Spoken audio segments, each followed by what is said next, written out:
TVC गपशप के इस एपिसोड पे आपका बहुत बहुत स्वागत है। और एक बहुत ख़ास टॉपिक है, एपिसोड भी बहुत स्पेशल है और एपिसोड है LGBTQIA पर। बहुत सारे क्वेश्चंस हमारे मन में होते हैं कि क्या है LGBTQIA। एक मार्जिनलाइज्ड कम्युनिटी है जिसके बारे में बहुत लोग बहुत कम जानते हैं। तो आज हमारे बीच है सौविक साहा और आप हैं फाउंडर पीपल फॉर चेंज के, और जो adolescent and children and youth के साथ काम करती है जमशेदपुर में और झारखंड में। और आप ऑल्सो है फाउंडर जमशेदपुर क्वियर सर्कल, जो एकमात्र स्पेस है LGBTQIA कम्युनिटी के लिए in the state of Jharkhand. So welcome Souvik in our show. Welcome in TVC Gupshup. और ये एपिसोड बहुत खास है क्योंकि हमारे मन में भी बहुत सारे सवाल है इस समुदाय को लेके। बहुत स्टिग्मा भी है, बहुत कुछ है। तो आप पहला सवाल जो आपसे मैं करना चाहूँगी कि जो लोग भी सोचते हैं कि जेंडर और सेक्सुअलिटी, इसमें अंतर क्या है और क्या ये अंतर है कि नहीं है, वो आप हमें बताइए। बहुत अच्छा सवाल है अंतरा। आपने ये जो सवाल पूछा है, तो बहुत टाइम हम लोग जेंडर और सेक्सुअलिटी को इंटरचेंज करके समझते हैं, बट ये बिल्कुल अलग कॉन्सेप्ट्स है। तो जेंडर एक सोशल कंस्ट्रक्ट है। जेंडर ये कंस्ट्रक्ट है, जेंडर एक सेट ऑफ बिहेवियर्स है, एटीट्यूड्स है, रोल्स है, जो सोसाइटी एक्सपेक्ट करती है कि एक लड़का या लड़की या मर्द और औरत वो परफॉर्म करे उसको, या जो सोसाइटल एक्सपेक्टेशंस है उसके रोल से। तो जेंडर एक सोशल कंस्ट्रक्ट है, हमें पहले ये समझना पड़ेगा। सेक्स क्या है? सेक्स या तो जो आप जब आप जन्म लेते हैं तो आपके जो कैरेक्टरिस्टिक्स है, आपके कैरेक्टरिस्टिक्स पे आपका सेक्स डिफाइन होता है। तो सेक्स और जेंडर बिल्कुल अलग चीज़ें हैं। एक को आप लैंगिकता कहते हैं और एक दूसरे को यौनता कहते हैं। और सेक्स और जेंडर में सबसे महत्वपूर्ण बात यह है कि आपको ये समझना पड़ेगा कि सेक्स बायोलॉजिकल और कैरेक्टरिस्टिक्स से जो एक ह्यूमन बीइंग को डिफाइन करते हैं। ये सेट ऑफ बायोलॉजिकल कैरेक्टरिस्टिक्स कभी कभी म्यूचुअली एक्सक्लूसिव भी हो सकते हैं, और कभी कभी एक ऐसा इंडिविजुअल हो सकता है जो दोनों को पोजेस कर सकते हैं, सिर्फ एक नहीं, दोनों को पोजेस कर सकते हैं। तो ये बात समझ में आई कि जेंडर जो है एक सोशल कंस्ट्रक्ट है और सेक्स ज़्यादातर एक बायोलॉजिकल कंस्ट्रक्ट है। अब सेक्सुअलिटी का मतलब क्या है? अगर हम सेक्सुअलिटी की बात करते हैं तो सेक्सुअलिटी एक व्यक्ति विशेष की, एक इंडिविजुअल का जो रोमांटिक या उसका जो इमोशनल या सेक्सुअल अट्रैक्शन या इन्वॉल्वमेंट है किसी के साथ, ये उसके सेक्सुअलिटी को या सेक्सुअल ओरिएंटेशन को डिफाइन करता है। अब अगर हम, ये तो मैंने कह दिया आपको सेक्सुअलिटी का मतलब। सेक्सुअल ओरिएंटेशन उसमें एक फर्दर लेयर है। सेक्सुअल ओरिएंटेशन का मतलब होता है कि आप किससे प्रेम करते हैं, आपका ओरिएंटेशन किससे है। आप मर्द, औरत या किसी तृतीय लिंग के साथ आपको किस तरह के व्यक्ति से आपको प्रेम है, किस तरह से व्यक्ति से आपको आकर्षण होता है, ये सेक्सुअल ओरिएंटेशन कहते हैं। तो सेक्सुअल ओरिएंटेशन जैसे हम कैटेगराइज करते हैं हेटेरोसेक्सुअल या होमोसेक्सुअल या बाइसेक्सुअल या पैनसेक्सुअल, इस तरह के टर्म्स में हम आइडेंटिफाई करते हैं, सेक्सुअल ओरिएंटेशन को समझते हैं। ओके, तो आप कहना चाह रहे हैं कि जैसे हमारा जन्म होता है तब हमें एक जेंडर या सेक्स दे दिया जाता है। जेंडर नहीं, सेक्स दे दिया जाता है, सेक्स असाइन किया जाता है, करेक्ट। तो अगर मेल जेनिटल्स है तो मेल है, या तो फीमेल जेनिटल्स है तो फीमेल है। तो आप कह रहे हैं कि वो जो हमारी सेक्सुअलिटी है, जो हमारा जो इंक्लिनेशन है, वो जेनिटल्स पे और जो हमारा बायोलॉजी है उस पर डिपेंड नहीं करता है। बिल्कुल नहीं करता है। अच्छा, बिल्कुल नहीं करता। तो ये बहुत लोगों को पता नहीं होता है। हमें लगता है कि अगर डॉक्टर ने लिख दिया है मेल या फीमेल तो वो मेल या फीमेल ही होगा। तो मेल या फीमेल वो बायोलॉजिकली हो सकता है, बिकॉज वो सिर्फ एक्सटर्नल जेनिटल से नहीं होता है। क्रोमोसोम्स होते हैं, हार्मोन्स होते हैं, तो उससे डिफाइन होता है कि एक व्यक्ति मेल या फीमेल है। पर आपको समझना पड़ेगा सेक्सुअल ओरिएंटेशन वो आपके जेंडर एट माने सेक्स असाइंड एट बर्थ के बियॉन्ड है। आपको प्रेम किसी से भी हो सकता है, अट्रैक्शन किसी से भी हो सकता है, वो ओरिएंटेशन है। अब आप ओरिएंटेशन और जेंडर फिर अलग शब्द है और अलग चीज़ें हैं। जेंडर वो है कि जेंडर जो सोसाइटी नॉर्मली एक्सपेक्ट करती है कि एक लड़का इस तरह का बिहेवियर रखेगा, इस तरह का एटीट्यूड होगा, तो वो जेंडर है। तो gender is typically a social construct जिसमें अगर हम उसको कहते हैं कि जैसे कि पेट्रियार्कल सेटअप में एक लड़के से या लड़की से जिस तरह का एक्सपेक्टेशन समाज रखता है कि वो कैसे बिहेव करेगा, किस तरह का एटीट्यूड होगा, वो कैसे कपड़े पहनेगा, कैसे दिखेगा, कैसे चलेगा, किससे प्रेम करेगा, ये सारा कंस्ट्रक्ट जेंडर के कंस्ट्रक्ट में आता है। तो जेंडर सेक्सुअलिटी के बाद हम आते हैं जो टर्म है, अम्ब्रेला टर्म है LGBTQIA+, अभी और भी जुड़ते जा रहे हैं। ये लोगों के बीच में बहुत ज़्यादा कन्फ्यूजन पैदा करता है कि पहले तो LGBT था, फिर Q हुआ, फिर जुड़ते जा रहा। तो आप अगर हमें बताएंगे कि what are the meanings of those letters, ठीक है, वो लेटर L क्या स्टैंड करता है, व्हाट इज़ दैट। अगर आप कैसे लेस्बियन है, गे है, वो थोड़ा बताइए क्योंकि समाज में बहुत कन्फ्यूजन है। तो मैं आपको बहुत साधारण वे से समझाता हूँ। तो LGBTQIA++, इसका क्या मतलब है? तो L अगर हम समझते हैं लेस्बियन मतलब एक औरत एक औरत से प्रेम करती है रोमांटिकली और इमोशनली और सेक्सुअली अट्रैक्ट होती है, तो वो लेस्बियन हुआ, ठीक है। जहाँ पर सेकंड है गे। गे का मतलब है एक पुरुष जो कि असाइंड मेल एट बर्थ है, वो जब एक पुरुष से प्रेम करता है रोमांटिकली, इमोशनली और सेक्सुअली अट्रैक्ट होता है, तो वो उसको हम गे कहते हैं, ठीक है। अगर हम कहते हैं बाइसेक्सुअल, बाइसेक्सुअल का मतलब है कि एक व्यक्ति किसी भी जेंडर के साथ अट्रैक्ट हो सकता है, वो मेल, फीमेल या फिर beyond more than one genders के साथ अगर किसी की अट्रैक्शन है तो वो बाइसेक्सुअल कहलाता है या बाइसेक्सुअल की कैटेगरी में आ सकता है। इसके बाद हम करते हैं ट्रांसजेंडर। अब हमको ट्रांसजेंडर का मतलब अगर हम ये समझते हैं, ट्रांसजेंडर व्यक्ति वो है जो अपने जो उसकी जिस जेंडर में वो पैदा हुआ है, if I can tell you, he is born a male, अगर कोई मेल पैदा हुआ है बट वो आइडेंटिफाई नहीं करता है मेल से, तो वो कहते हैं उनको हम ट्रांसजेंडर व्यक्ति, या बॉडी से आइडेंटिफाई नहीं जी करता, बॉडी से या उनसे जो एक्सपेक्टेड रोल्स है, क्योंकि जेंडर एक सोशल कंस्ट्रक्ट है तो वो आइडेंटिफाई नहीं करते अपने आप से, तो सिर्फ बॉडी से नहीं। अगर एक मेल है तो मेल के प्रति, तो मेल के लिए एक सेट ऑफ कैरेक्टरिस्टिक्स होता है, एक सेट ऑफ ड्यूटीज, एक सेट ऑफ एक्सपेक्टेशन समाज के है, तो वो उनसे आइडेंटिफाई नहीं करता है। अगर वो फीमेल बॉडी में जन्म लेता है या फीमेल असाइंड एट बर्थ है तो वो उनसे आइडेंटिफाई नहीं करता, तो उसके बियॉन्ड मतलब she does not identify as being a female. तो ऐसे जो व्यक्ति होते हैं वो ट्रांसजेंडर कहलाते हैं, ठीक है, जो अपने जेंडर असाइंड एट बर्थ से आइडेंटिफाई नहीं करते। उसके बाद अगर हम ट्रांसजेंडर, अब ये भी हमें समझना पड़ेगा कि ट्रांसजेंडर एक बहुत बड़ा अम्ब्रेला है जिसमें बहुत सारे टर्म्स आते हैं। तो ट्रांसजेंडर में जैसे जेंडर डाइवर्स आते हैं, जेंडर वेरिएंट आते हैं, जेंडर नॉन कन्फॉर्मिंग आते हैं, बाइनरी आते हैं, जेंडर क्रिएटिव आते हैं जो कभी हम बच्चों के लिए यूज़ करते हैं। तो ये सारे ट्रांसजेंडर अम्ब्रेला में आते हैं। तो ट्रांसजेंडर एक बहुत बड़ा अम्ब्रेला है। नॉर्मली हम क्या करते हैं, कन्फ्यूज कर जाते हैं कि जो हम रास्ते में जिनको देखते हैं भीख मांगते हुए या फिर सिग्नल्स पे देखते हैं, या फिर हम जो किन्नर समुदाय या हिजरा समुदाय है उसको हम ट्रांसजेंडर से कन्फ्यूज कर जाते हैं। That is not only transgender, transgender is a much बड़ा और वाइडर अम्ब्रेला। उसके बाद अगर हम कहते हैं, अब ट्रांसजेंडर में हम समझते हैं कि ट्रांसजेंडर में भी अलग अलग है, जैसे ट्रांस मैन है। अब ट्रांस मैन का मतलब है ये एक ऐसा व्यक्ति है, सपोज ट्रांस मैन एक जो फीमेल असाइंड एट बर्थ है बट वो अपने आप को फीमेल जेंडर से आइडेंटिफाई नहीं करते हैं। तो अगर कोई फीमेल बॉर्न है, बर्थ में उनको असाइंड हुआ है फीमेल, तो वो अगर फीमेल से आइडेंटिफाई नहीं करे तो वो ट्रांस मैन है। सिमिलरली उसी तरह ट्रांस वुमन है। अब ट्रांस वुमन का मतलब है जो एक मेल असाइंड एट बर्थ है, अगर वो अपने जेंडर से आइडेंटिफाई नहीं करते हैं और अपने आप को औरत समझते हैं तो वो ट्रांस वुमन हुआ। इसके बाद अगर हम आते हैं ट्रांससेक्सुअल समझते हैं। ट्रांससेक्सुअल का क्या मतलब होता है कि कभी कभी क्या होता है कि जब, क्योंकि आप एक पर्टिकुलर समाज, आप जिस सेक्स, जो भी सेक्स आपको एट बर्थ आइडेंटिफाई हुआ है, आप उस जेंडर से आइडेंटिफाई नहीं कर रहे हैं, तो कभी कभी वो अर्ज इतना ज्यादा होता है, या फिर आप अपने असाइन जो आपका आइडियल बॉडी है, आपका जो आप जिसमें जन्मे हैं वो तो आपकी आइडियल बॉडी नहीं है, तो अब जो आइडियल बॉडी, आइडियल जेंडर पाने की चाहत इतनी ज़्यादा होती है कि आप कभी कभी एक प्रोसेस में आते हैं जहाँ पर आप अपना जेंडर चेंज करने की कोशिश करते हैं। अच्छा। तो ऐसे व्यक्ति जो इस इच्छा को बहुत प्रबल हो जाता है और जो इस प्रोसेस में आते हैं, हम उन्हें ट्रांससेक्सुअल कह सकते हैं। उसके बाद अगर हम समझे हिजड़ा, अब हिजड़ा हमको ये समझना पड़ेगा कि हिजड़ा इज अ कम्युनिटी, ये कम्युनिटी ऑफ, बहुत कंफ्यूजन है। हाँ, हर कोई ट्रांसजेंडर है कि हिजरा है, किन्नर है, ये बहुत कॉम्प्लिकेटेड टर्म्स है। हिजरा जो ये हिजरा एक कम्युनिटी यूजुअली ऑफ ट्रांसजेंडर्स होता है, बट ये एक पर्टिकुलर समुदाय है। जैसे एक प्रैक्टिस होता है, एक ऑर्डर है, तो हिजरा समुदाय है, एक पर्टिकुलर समुदाय है जिसमें ज्यादातर ट्रांसजेंडर लोग होते हैं, बट नेसेसरली सारे ट्रांसजेंडर नहीं भी हो सकते हैं। अच्छा, ये भी समझना जरूरी है। तो हिजरा एक कम्युनिटी है, इनके अपने इनका अपना एक सोशल ऑर्डर है, अपने रूल्स है, उसमें एक गुरु को मानना पड़ता है, एक पर्टिकुलर ऑर्डर में रहना पड़ता है, पर्टिकुलर ट्रेड्स करते हैं। तो हिजड़ा समुदाय है, तो सारा ट्रांसजेंडर हिजड़ा समुदाय में नहीं है, बट ये हो सकता है कि so and hijra is not equal to transgenders.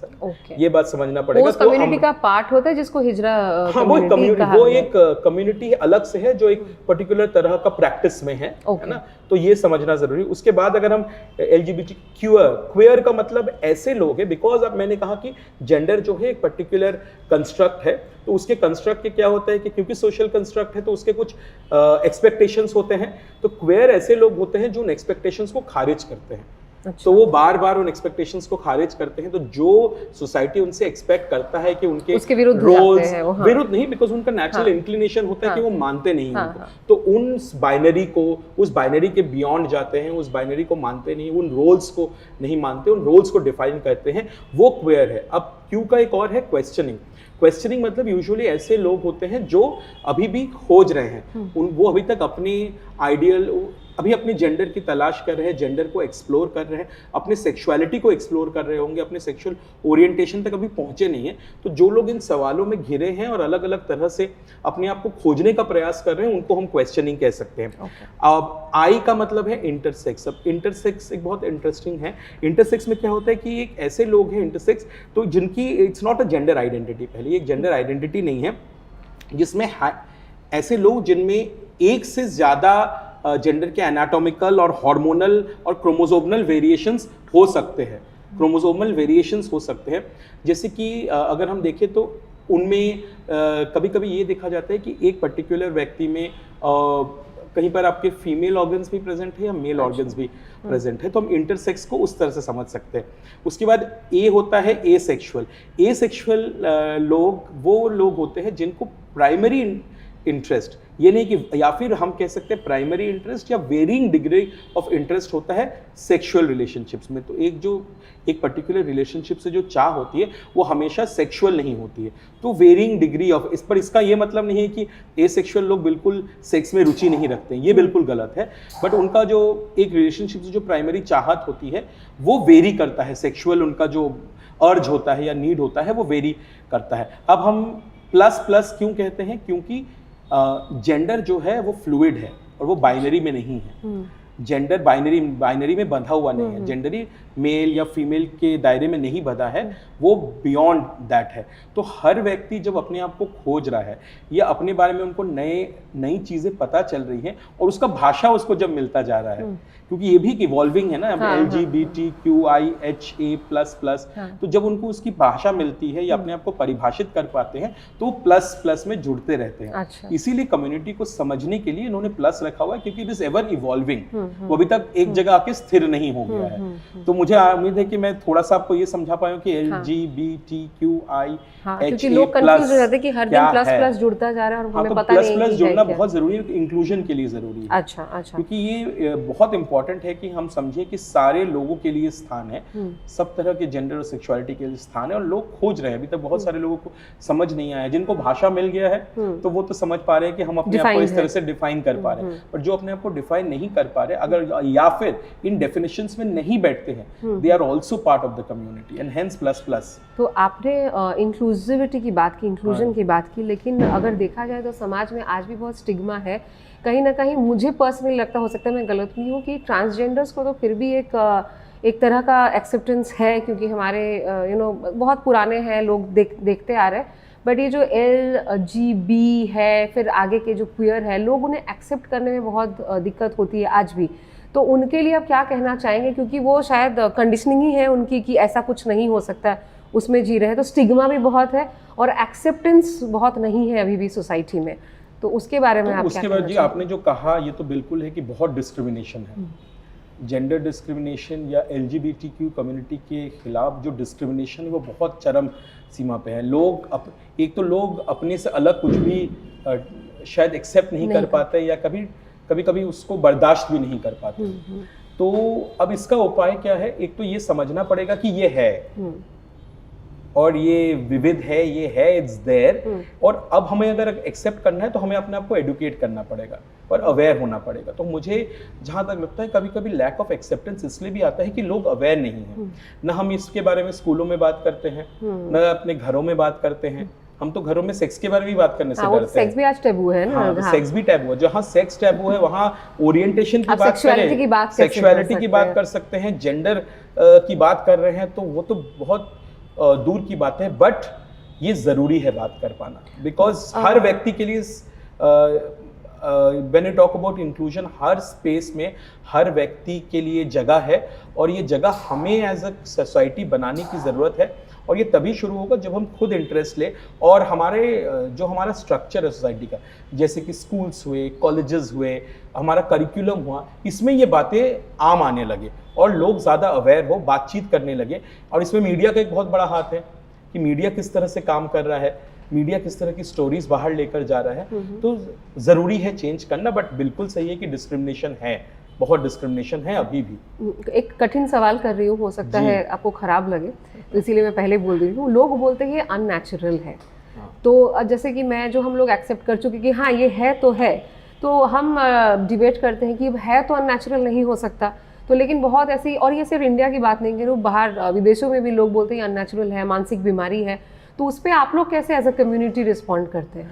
देखिए, हमारा काम, जमशेदपुर क्वेयर सर्कल जो काम करती है वो LGBTQ यंग पीपल और LGBTQ कम्युनिटी के साथ झारखंड भर में काम करती है। तो हम शायद एक एकमात्र स्पेस है जहाँ पर लोग युवा आके खुलते हैं, अपने बारे में बात करते हैं, अपने चॉइसेस के बारे में बात करते हैं, अपनी ओरिएंटेशन और जेंडर के बारे में बात करते हैं। हम ये कैसे करते हैं? हम डायलॉग्स करते हैं, है ना। तो अननेचुरल, सबसे पहले ये नेचुरल और अननेचुरल कुछ भी नहीं है, ये वर्ड भी गलत है, कोई स्ट्रेट है, बाकी सब तो झुके नहीं है ना, बेंट नहीं है। सबसे पहले ये बात समझना है कि अननेचुरल तो बिल्कुल नहीं है, बिकॉज सेक्सुअलिटी, सेक्स और जेंडर बिल्कुल अलग अलग चीजें हैं। दोनों को हम सेम, जैसे हमने पहले कहा ना, ये सोशल कंस्ट्रक्ट है जेंडर, और जहां सोशल कंस्ट्रक्ट है मतलब वहां पर नेचुरलनेस कुछ नहीं है। किसी ने बनाया है, किसी ने कहा है कि सही है, और अगर किसी ने कह दिया है तो वो तो सही नहीं हो सकता है, और वो चला आ रहा है, तो जो चला आ रहा है वो हमेशा सही नहीं हो सकता। अभी सती प्रथा भी बहुत सालों चला, लेकिन वो सही नहीं। और सबसे बड़ी बात है कि सुप्रीम कोर्ट ने जब ये नालसा जजमेंट दिया था, उसमें बहुत क्लियरली कह दिया था कि जेंडर फ्लूइड है ना। नालसा एवर इवॉल्विंग हो सकता है, फ्लूइड, मैं कहता हूँ फ्लूइड मतलब चेंज होते रहता है। अच्छा। एक व्यक्ति अपने आप को, मैंने कहा था ना, क्वेश्चनिंग है, या व्यक्ति अपने आप को समझ रहा है या समझने की कोशिश कर रहा है। उसके बाद जब हमारा एक लीगल फ्रेमवर्क बना, जब ट्रांसजेंडर प्रोटेक्शन एक्ट भी आया, जहाँ पर ट्रांसजेंडर जो समुदाय है या कम्युनिटी है उसके राइट्स के लिए एक्ट बना, तो ये लॉ में भी है। और आपको ये मानना, अभी भी अगर आप देखें कि ये नेचुरल या अननेचुरल की बात करें, सरकार भी अब सब जगह जेंडर में थर्ड जेंडर है। सरकार ने बहुत अच्छे कदम उठाए हैं, वेरी पॉजिटिव स्टेप्स, बट हम बहुत आगे पहुंचे हैं। बट हमें बहुत आगे और जाना है, जहाँ थे वहां से बहुत आगे आए हैं, बट अभी बहुत दूर जाना है। हमने स्टार्ट भी लेट किया शायद। हम तो कहेंगे कि बिल्कुल स्टार्ट लेट किया, और वर्ल्ड ने ये समझने में लेट किया है, but this is always there. ये कभी अचानक से कहीं आया नहीं है, अब डिस्कस होने लगा है और बहुत अहम है। जमशेदपुर में भी बहुत, जैसे हम जो काम करते हैं, हम देखते हैं कि स्कूलों में ये चर्चाएं शुरू हुई है। मैं नहीं कह रहा हूँ कि ये बहुत ज़्यादा हो गई हैं। हमारे यहाँ कुछ कॉर्पोरेट्स हैं जो LGBTQ समुदाय को इंक्लूड भी करने लगे हैं वर्क स्पेसेस में, बट अगेन रूट कॉज है कि सिर्फ इंक्लूजन वैसे नहीं आएगा। इंक्लूजन दिल से आएगा, और दिल से तब आएगा जब आपकी समझ बनेगी, और समझ तब बनेगी जब आप इसके बारे में बातचीत करोगे, जब आप सेशंस अटेंड करोगे, जब आप कुछ अपने ऐसे दोस्त बनाओगे LGBTQ समुदाय के साथ। बट ये अवेयरनेस का जो लैक ऑफ अवेयरनेस है, और लोग जानते नहीं, जैसे आपने पहले ही कहा कि लोगों को पता नहीं है, तो अगर पता चले, तो अभी क्योंकि पता नहीं है तो सारे मिथ्स बने हुए हैं, सारी जो अवधारणाएं बनी हुई है इस आधार पे बनी हुई है जो उन्होंने कहीं सुना है, और ये सारी अवधारणाएं सच नहीं है। तो उसके लिए आपको, मुझे लगता है, ज़्यादा शिक्षा, ज़्यादा बातचीत करने की ज़रूरत है, और सरकारी तौर पे या एज अ सोसाइटी भी हमें अलग अलग स्पेसेस में LGBTQ समुदाय को लेकर जो डिफरेंस, जो मिथ्स है, उसको तोड़ना है, और वो तोड़ना ऐसे है कि सही जगह से सही इन्फॉर्मेशन लोगों तक पहुंच पाए। तो सौविक, आपने बहुत सारी बातें कही, तो हमने ये भी समझा सेक्सुअलिटी और जेंडर, लेकिन लॉ में इसके क्या प्रोविजंस है, और एक LGBTQIA जो कम्युनिटी है वो अपने लॉ को कैसे, अपने राइट्स को कैसे सेफगार्ड कर सकता है, ये थोड़ा हमें बताइए। ये एक बहुत इंपॉर्टेंट सवाल है आपने पूछा। तो मैं एक बहुत हिस्टोरिकल जजमेंट की बात कर रहा हूँ, जो है नालसा जजमेंट जो आया था 2014 में, जिसने ट्रांसजेंडर पर्सन को थर्ड जेंडर में रिकॉग्नाइज किया, और उनके जो संवैधानिक हक है उनको स्पेस दिया, जिससे उनको डिस्क्रिमिनेट नहीं कर सकते। आपको उनको एजुकेशन में अपॉर्चुनिटीज़ देने हैं, आपको उनको जॉब्स में अपॉर्चुनिटीज़ देने हैं। अभी जो बहुत सारा काम होने भी लगा है, आई थिंक वो because of the transgender protection act होने लगा, और ऑल्सो बिकॉज की गवर्नमेंट्स इंटरेस्ट लेने लगे हैं, कॉर्पोरेट्स को पता है कि इंक्लूजन इज द की। तो ट्रांसजेंडर प्रोटेक्शन एक्ट एक ऐसा एक्ट है जो ट्रांसजेंडर कम्युनिटी या ट्रांसजेंडर समुदाय के लोगों को हकों का रक्षा करता है। और अगर हम इस एक्ट की इम्प्लीमेंटेशन की बात करें तो ये बहुत अभी लंबा प्रोसेस है और अभी तक हुआ नहीं है। कुछ स्टेट्स आगे हैं, कुछ स्टेट बहुत पीछे हैं, तो कुछ क्या स्टेट्स ये तो स्टेट शुरू पर ही। डिपेंड करता है कि वो एक्ट को कैसे इम्प्लीमेंट हाँ बिल्कुल बिल्कुल, क्योंकि एक्ट बन चुका है, अब एक्ट को कैसे इंप्लीमेंट करना है ये तो सरकार ने एक्ट तो बना दिया और कह दिया है कि ये प्रावधान है और इनको ये सारी चीजें मिलनी चाहिए। और जो एक ट्रांसजेंडर बोर्ड है, हर स्टेट में ट्रांसजेंडर बोर्ड बैठता है, नेशनल ट्रांसजेंडर बोर्ड है, तो वो देखता है कि ये प्रोविजंस ऑफ द एक्ट कैसे है। बट वो अगेन स्टेट गवर्नमेंट्स के ऊपर डिपेंडेंट है कि वो स्टेट गवर्नमेंट उसको कैसे इंप्लीमेंट कर पाता है।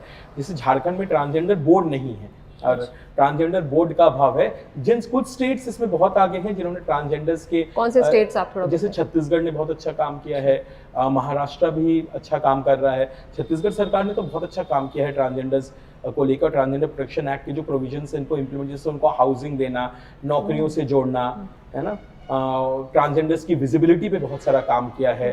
तो और हमारे स्टेट में सैडली अभी तक उतना काम नहीं हो पाया है। बट तो आप कह रहे हैं ट्रांसजेंडर्स के लिए लॉ बना है, तो बाकी जो इंक्लूसिविटी की नहीं, बात कर रहे हैं वो कहाँ है? अभी नहीं बना है। तो अभी ये तो जो लोग अपने आप को एज ट्रांसजेंडर आइडेंटिफाई करते हैं, इसमें एक प्रावधान भी है कि आप एक टीजी कार्ड बना सकते हैं। अच्छा। एक ट्रांसजेंडर कार्ड है जो आप बना सकते हैं। अगर आपके पास ट्रांसजेंडर कार्ड होता है तो आपको जो सुविधाएं सरकार देती है ट्रांसजेंडर्स को, वो उस कार्ड के माध्यम से आपको मिल सकता है। लेकिन अगर कोई लेस्बियन या गे है और होमोसेक्सुअल, बाकी जो लोग हैं वो भी है, तो वो अपने हक के लिए तो क्या देखिए रिजॉर्ट करेंगे? तो ये समझना जरूरी है कि बाकियों के लिए संवैधानिक हक है। अच्छा, ये पूरे एज अ ह्यूमन बीइंग या हम एज सिटीजन्स ऑफ इंडिया, हमारे पास जो हक है वो सबके लिए बराबर वो है, सब लागू होता वो सब लागू होता क्योंकि है। इन पे भी बहुत डिस्क्रिमिनेशन होती है, अगर पता भी चल जाए, इसीलिए लोग बताते भी नहीं है। वो जो मेंटल टॉर्चर होता है तो वो बताते नहीं। तो अपने हक के लिए वो कहाँ जाए? या अगर किसी को, जैसे अगर मुझे किसी फ्रेंड को हेल्प करना है तो मैं कहाँ जाऊँ अगर उसके साथ डिस्क्रिमिनेशन हो रहा है? वर्क प्लेस ही अगर ट्रांसजेंडर है तो फिर आपके पास एक्ट है, मगर अगर आप LGBTQ कम्युनिटी से है तो सैडली अभी तक लीगल प्रोविजन तो स्पेशल अलग से प्रोविजन नहीं। जैसे मैरिज, अभी आपको पता है कि सुप्रीम कोर्ट में डिबेट चल रहा है सेम सेक्स मैरिज पे, तो मैरिज आपको अडॉप्शन नहीं अलाउड है, आप मैरिज नहीं कर सकते हैं, है ना। तो ऐसे कुछ प्रावधान जो जनरली हेटेरोसेक्सुअल्स को आम मिल जाते हैं, तो ये भी समझना पड़ेगा कि संवैधानिक ढांचे में भी इनके साथ भेदभाव हो रहा है। अच्छा, तो अभी नहीं है, बट होपफुली अगर हम इसको आगे बढ़ेंगे तो माने आई एम होपिंग कि एज टाइम गोज जो कुछ बहुत क्रिटिकल हक है, जैसे अडॉप्शन राइट्स, इनहेरिटेंस राइट्स की हम बात कर रहे हैं, तो ये सबके लिए समान तरह से आ जाए। बट अभी अगर आपका फ्रेंड, जैसे आप कह रही हैं, अगर वो लेस्बियन या गे आइडेंटिफाई करता है तो उसको सेम हक जो संवैधानिक हक है वो है, बट डिस्क्रिमिनेशन रहेगा। और लोग इसलिए भी नहीं बोलते हैं कि न पुलिस सिस्टम्स अवेयर नहीं है, लीगल सिस्टम्स अभी तक अवेयर नहीं है। इनफैक्ट लोकल एडमिनिस्ट्रेशन भी बहुत तक ये नहीं समझ पाते। मैं आने ही वाली थी उस पे कि पुलिस, लोकल एडमिनिस्ट्रेशन, स्टेट, ये सब कहाँ कैसे रोल प्ले करते हैं, क्योंकि प्रैक्टिकल चैलेंजेस बहुत हैं। तो इनका सबसे बड़ा रोल तो शायद गवर्नमेंट का है, बिकॉज अब एक्ट तो है तो आपको ये देखना पड़ेगा कि सेंसिटिविटी बनानी पड़ेगी, क्योंकि मैंने पहले कहा था कि सेंसिटिविटी नहीं है, अवेयरनेस नहीं है, तो ये सारी प्रॉब्लम्स है। तो ट्रांसजेंडर प्रोटेक्शन एक्ट है जो ट्रांसजेंडर लोगों के लिए, पुलिस को बहुत समय वो ट्रेन नहीं होते कि ट्रांसजेंडर प्रोटेक्शन एक्ट के स्पेसिफिक प्रोविजंस क्या है, कैसे उनको डील करना है, बिकॉज एक्ट में लिखा हुआ है सारे प्रावधान, तो उनके लिए है। बट बाकियों के लिए आई थिंक जेंडर और सेक्सुअलिटी की जो समझ है वो हमारे सरकारी ऑफिसर्स को, लोकल गवर्नमेंट में सेंसिटाइजेशन बहुत जरूरी है कि ये समझ सके कि संविधान सबके लिए बराबर है और लैंगिकता और यौनता दो अलग चीजें हैं और नथिंग इज अननेचुरल, सबके हक बराबर है। ये सेंसिटाइजेशन हम करते हैं, हम चाहते हैं कि हम हैं। Jamshedpur queer circle always available है, अगर हमें सरकार में मौका मिलता है, हम ये एडवोकेट भी करते हैं सरकार के साथ, या स्कूल्स में या कॉर्पोरेट्स में, हम कॉर्पोरेट्स में काम करते हैं, हम स्कूल सिस्टम्स में काम करते हैं, बट डेफिनेटली पुलिस में, पुलिस विभाग में, पुलिस कर्मियों के साथ या सरकार में, लोकल गवर्नमेंट के साथ हम ऑलवेज रेडी हैं ये सेंसिटाइजेशन वर्कशॉप्स करने के लिए और ये बताने के लिए भी, क्योंकि अगर आप कि कैसे वो हम जैसी संस्थाओं का जो LGBTQ समुदाय के साथ बहुत एक्टिवली काम करती है, उनको भी कैसे सपोर्ट कर सकते हैं। बिकॉज अगर किसी के साथ डिस्क्रिमिनेशन हो रहा है और उसके हक का हनन हो रहा है, अगर उसके राइट्स का हनन हो रहा है, तो डेफिनेटली एडमिनिस्ट्रेशन, लीगल सिस्टम्स और पुलिस को सामने आना पड़ेगा। तो रियलिटी अभी ये है कि सेंसिटाइज नहीं है, बहुत जगह अभी भी बहुत डिस्क्रिमिनेशन है और ये तभी खत्म होगा जब इंटेंट सही हो। तो लोकल एडमिनिस्ट्रेशन को भी ये इंटेंट बनाना पड़ेगा कि एक्ट के बियॉन्ड भी और लोग हैं। करेक्ट। ट्रांसजेंडर एक्ट के बियॉन्ड भी स्पेक्ट्रम बहुत बड़ा है। ये स्पेक्ट्रम सिर्फ ट्रांसजेंडर अम्ब्रेला तक लिमिटेड नहीं है, एक बहुत बड़ा स्पेक्ट्रम है। तो उस स्पेक्ट्रम को समझने की जिम्मेदारी तो सरकार को खुद ही लेनी पड़ेगी। अभी बहुत सारा काम कर रही है, बट आई थिंक बहुत आगे हमें और जाना है, तो संघर्ष जारी रहे। तो आप ये तो हो गई सरकार और एडमिनिस्ट्रेशन की बात, क्योंकि I am very proud to say कि हमारे यहाँ टाटा स्टील जैसी कंपनी ट्रांसजेंडर्स को भी अभी नौकरी देने लगे, मतलब एम्प्लॉयमेंट हो रहा है। बट फिर भी कहीं ना कहीं कॉरपोरेट में, मतलब other than those who are not employing transgenders, तो उनके लिए क्या संदेश है आपका? मतलब वो स्पेस कॉरपोरेट में जहाँ अभी भी डिस्क्रिमिनेशन होता है, जहाँ पर लोग ले रहे हैं वहाँ भी डिस्क्रिमिनेशन हो रहा है। जी, ये भी बात सही है। तो डिस्क्रिमिनेशन, नौकरी देने से डिस्क्रिमिनेशन खत्म नहीं हो जाता है। अगर आप किसी को ले रहे हैं तो आपका जिम्मेदारी ये भी बनता है कि आप उसको प्रोटेक्ट स्पेस को सेफ बनाएं, कि वो व्यक्ति जो आया है, जो ऑलरेडी मार्जिनलाइज्ड है, जिसको ऑलरेडी बहुत डिस्क्रिमिनेटेड है अपनी जेंडर आइडेंटिटी के कारण, उसमें अगर इंटरसेक्शनैलिटीज की अगर आप बात करें कि अगर वो आप अपने उसके इंटरसेक्शनैलिटी ऑफ कास्ट, एथनिसिटी और जेंडर देखें, वो एक और लेवल है। तो उसको सिर्फ नौकरी दे देने से आपका काम खत्म नहीं होता। तो आपको स्पेस सेफ बना, इसके लिए आपकी जो एग्जिस्टिंग स्टाफ है उसकी रिगरस ट्रेनिंग, आपके पॉलिसीज में चेंज, आपके स्ट्रक्चर्स में चेंज, आपके फिजिकल इंफ्रास्ट्रक्चर में change, whole lot of work for any corporate house. But I think if the intent, and like you said, Tata Steel is very well intended, and बहुत सारी companies जो है अभी जो diversity and inclusion पे बहुत काम कर रही है और लोगों को ले रही है, बट ये समझ बनाने की जरूरत है, नौकरी देने तक नहीं, वो तो पहला धाप है। किसी को नौकरी दे देना वो फर्स्ट स्टेप है। उसके बियॉन्ड उस व्यक्ति को उस सिस्टम में इंटीग्रेट करना, तो उसके लिए जो बाकी लोग हैं सिस्टम में, उनके साथ भी काम करने की जरूरत है। आपके पॉलिसीज में वो आना पड़ेगा, स्ट्रक्चर्स में आना पड़ेगा। और जो लोग अभी भी नहीं कर रहे हैं, तो उनको मैं कहूंगा कि आपको इट्स हाई टाइम कि आप ये समझें कि ये डिस्क्रिमिनेशन, आप यहाँ बहुत बड़ी बड़ी बातें हम कहते हैं कि हम एसडीजी पे, सारे लोग एसडीजी पे काम कर रहे हैं, all the framework is with in the framework of SDG. SDG ये साफ साफ कहता है नो वन लेफ्ट बिहाइंड। सतत विकास लक्ष्य ये बिल्कुल सफाई से कहता है, सतत विकास लक्ष्य 2030 तक, जो हम अभी तक सब सारे लोग उस तरफ काम कर रहे हैं, उसी के अम्ब्रेला में काम कर रहे हैं कि कोई भी पीछे ना छूट जाए। तो इस कोई भी पीछे ना छूट जाए में इंक्लूजन में सब तरह के लोग आते हैं। ऐसे लोग जो अलग, जो नॉर्मल जेंडर स्टीरियोटाइप से आइडेंटिफाई नहीं करते हैं, जो नॉन बाइनरी है, जिसका सेक्सुअल ओरिएंटेशन शायद आपसे मैच नहीं करता हो, या आप जो सही समझते हैं उससे मैच ना करता हो, but there is space for everybody. और लोगों को, कंपनीज को ये प्रोएक्टिवली स्टेप्स लेना पड़ेगा कि ये, बिकॉज अगर आप कहते हैं ये अफर्मेटिव एक्शन का एक पार्ट है। अफर्मेटिव एक्शन अभी तक हम देखते थे ये कास्ट के ऊपर या एथनिसिटी के ऊपर ही ज्यादातर हम मार्जिनलाइजेशन को समझते हैं, पर जेंडर मार्जिनलाइजेशन एक बहुत अहम मुद्दा है जो कंपनीज को समझना और उसको स्टेप्स लेना जरूरी है। जमशेदपुर इस तरह से बहुत अच्छा है, because Tata steel has taken a lot of initiatives, और टाटा ग्रुप ऑफ कंपनीज भी इनिशिएटिव ले रही है, but there are more companies beyond Tata, है ना। कॉर्पोरेट तो बहुत बड़ा स्पेस है।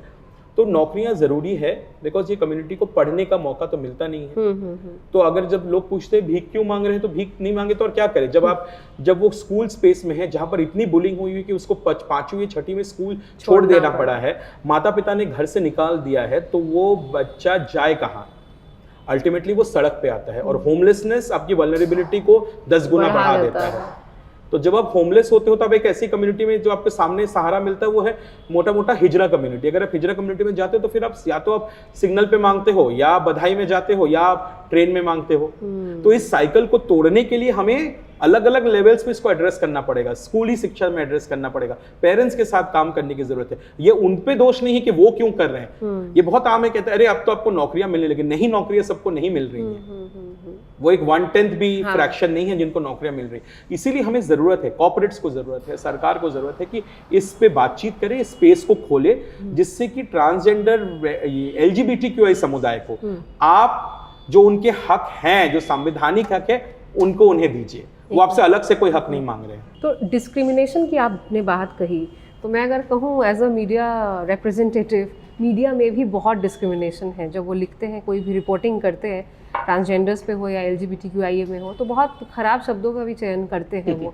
तो अभी जो हमने वर्कशॉप अटेंड किया, वहाँ पे मुझे पता तो था, लेकिन उसमें और मुझे ख़राब लगने लगा कि मेरे ही समुदाय है जो ऐसे ऐसे वर्ड्स का प्रयोग करती है।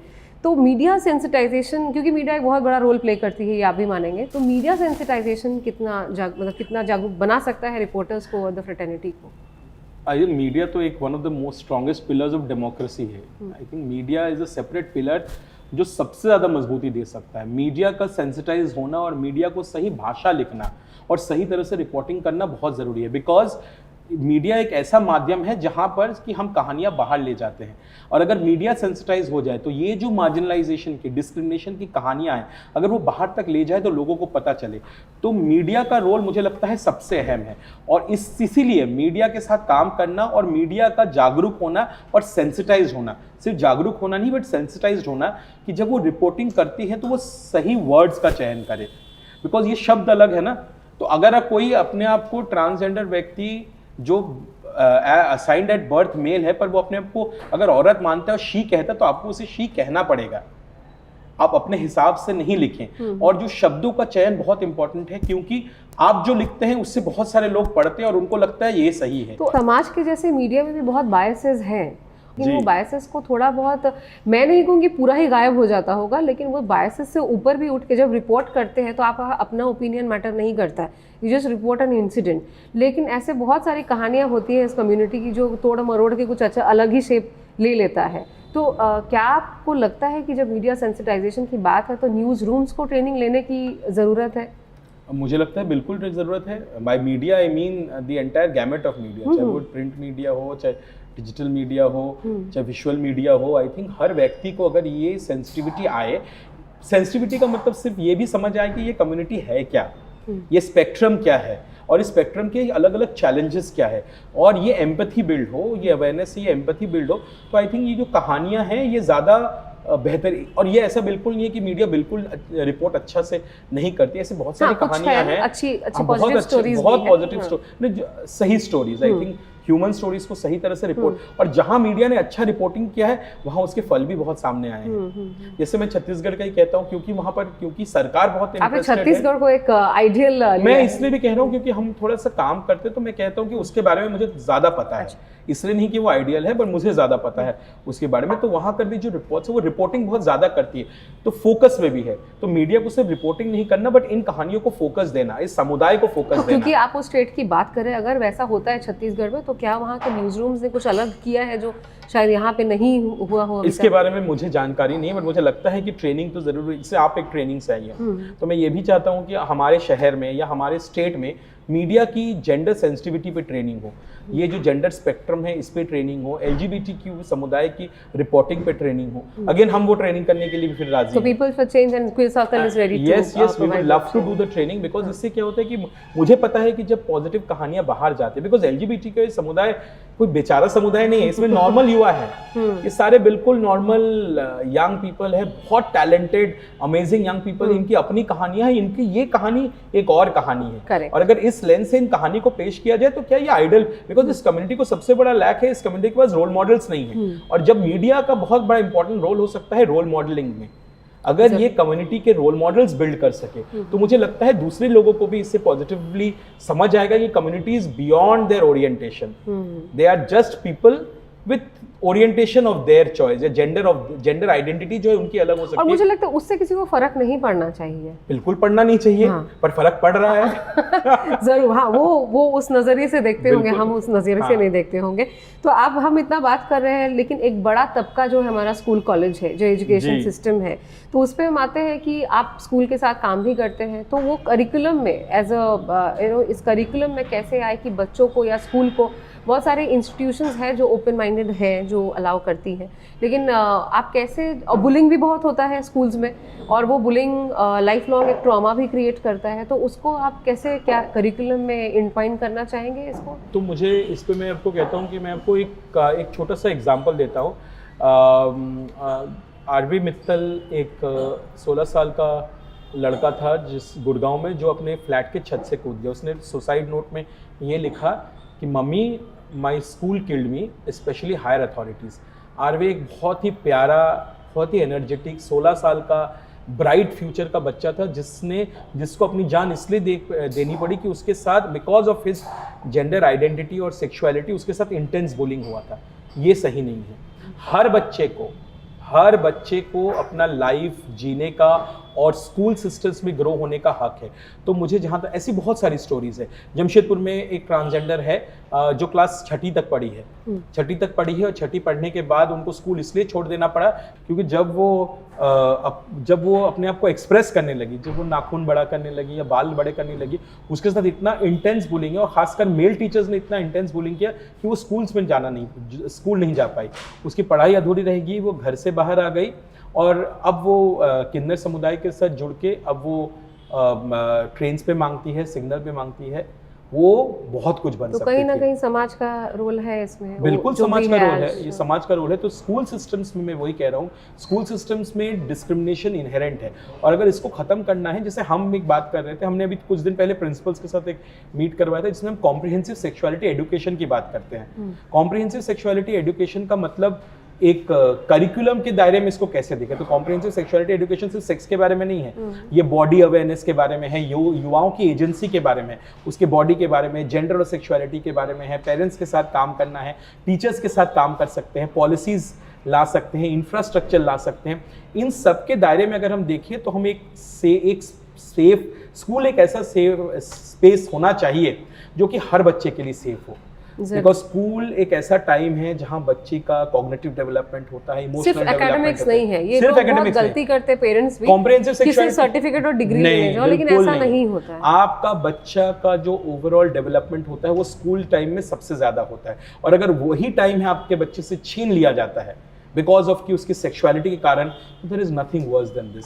तो मैं आप वापस वही बात कर रहा था कि कॉम्प्रिहेंसिव सेक्सुअलिटी एजुकेशन एक ऐसा फ्रेमवर्क है जिसके तहत अगर हम बहुत सारी चीज़ें हैं जिसमें हम पेरेंट्स के साथ काम कर सकते हैं, जेंडर एंड सेक्सुअलिटी पे टीचर्स की ट्रेनिंग करते हैं, बच्चों के साथ काम करते हैं, पॉलिसीज़ पे काम करते हैं, जैसे आपने कहा एंटी बुलिंग पॉलिसीज़ के लाते हैं। तो इस फ्रेमवर्क में स्कूल सिस्टम्स को हम बच्चों के लिए, हर बच्चे के लिए सेफ बना सकते हैं। करिकुलम मेरे हाथ में नहीं है, करिकुलम तो फिर सरकार डिसाइड करेगी। हाँ, बट हम जरूरी ऐसा ला सकते हैं कि रोल मॉडल्स बना सकते हैं और वहाँ मीडिया का बहुत बड़ा हाथ है, जहाँ पर अगर हम ऐसे युवा, ऐसे बच्चे हैं स्कूल्स में जो अपने आप को बाइनरीज में आइडेंटिफाई नहीं करते हैं, उनके लिए क्या कर रहे हैं, तो उनके लिए जरूरी है ऐसी कहानियां लेकर आए, LGBTQI रोल मॉडल्स की कहानियां लेकर आए, पॉसिबिलिटीज के बारे में बताए, उनके लिए सेफ स्पेस बनाए स्कूल्स में। तो ये पॉसिबल हो सकता है। तो उसका एक नजरिया है कॉम्प्रिहेंसिव सेक्सुअलिटी एजुकेशन करिकुलम, जिस पे हम काम कर रहे हैं लगातार। जमशेदपुर या झारखंड या इंडिया की बात करें तो क्या हमने किया है? जहाँ पर हम थे वहाँ से तो बहुत आगे आए हैं। और कितना आगे जाना है? बहुत आगे जाना। जब तक हर व्यक्ति को ये हक आपको देने नहीं है, ये हक आपको से कोई मांग नहीं रहा, ये हक है, तो आपको ये इंश्योर करना है कि LGBTQ समुदाय को जो हक कॉन्स्टिट्यूशन ने दिया है, सरकार का काम है कि ये हक उनको दें। और इस हक में क्या आता है? Right to education, right to job, right to opportunity, right to marriage, right to adoption, right to inheritance. ये सारे राइट्स हैं, ये उनके राइट्स हैं जो कॉन्स्टिट्यूशन हमारे देश का संविधान हमें ये राइट्स देता है।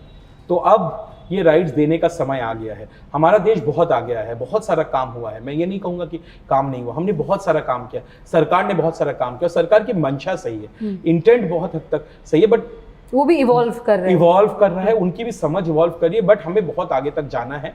और इसमें सिर्फ अकेले समाज और इसमें सिर्फ सरकार का नहीं, समाज का एक बहुत बड़ा रोल है। मैं जब समाज की बात करता हूँ तो समाज का जो हर अलग अलग स्टेक होल्डर, जिसमें पेरेंट है, स्कूल है, कॉर्पोरेट्स है, गवर्नमेंट है, पुलिस है, डॉक्टर्स है, मेडिकल फैसिलिटीज, डॉक्टर्स का सेंसिटाइज होना, सिर्फ पुलिस और एडमिनिस्ट्रेशन का सेंसिटाइज होने से नहीं होगा, डॉक्टर्स का सेंसिटाइज होना। तो ये सब अगर मिले तो मुझे लगता है कि there is a good future. इसके लिए इंटेंट और बहुत सारा मेहनत और बहुत सारा डायलॉग एंड कंसल्टेशन, स्पेशली जो संस्थाएं हमारे जैसी हैं जो LGBTQ समुदाय के साथ काम करती हैं, जब वो पॉलिसीज बनाते हैं तो प्लीज़ आप उनके साथ कंसल्ट जरूर कीजिए, बिकॉज उनके पास फर्स्ट हैंड एक्सपीरियंस है, केस स्टोरीज रहते हैं, बिकॉज वो कम्युनिटी में घुस के काम कर रहे हैं। तो कंसल्टेशन और डायलॉग करना बहुत ज़रूरी है। जी, thank you Souvik so much कि इतना एक सेंसिटिव टॉपिक पर हमें इतना आपने कुछ बताया, क्योंकि बहुत लोगों को, मैंने जैसे कहा कि पता ही नहीं है, तो उन पे ब्लेम ही क्या डालें। तो ये है। और आपने देखा सौविक साहा के साथ LGBTQIA पर इतना सारा डिस्कशन।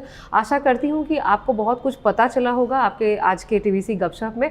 और अगर आपको कुछ भी ना समझ में आए, अगर आप स्टिल वो डिनायल मोड में हो इस कम्युनिटी को लेके, तो बस इतना याद रखिएगा कि वो भी आपकी तरह एक इंसान है जिसको भारत में एक संवैधानिक हक प्राप्त है। तो thank you Souvik for being in the show. और आप लोगों को अगर ये एपिसोड पसंद आए और अगर आपको लगे कि कुछ त्रुटियां भी है तो हमें कमेंट में लिख के बताएं, या हमें आप मेल भी कर सकते हैं। और प्लीज़ लाइक शेयर कमेंट करना बिल्कुल मत भूलिएगा, और यूट्यूब चैनल को ज़रूर सब्सक्राइब कर लें।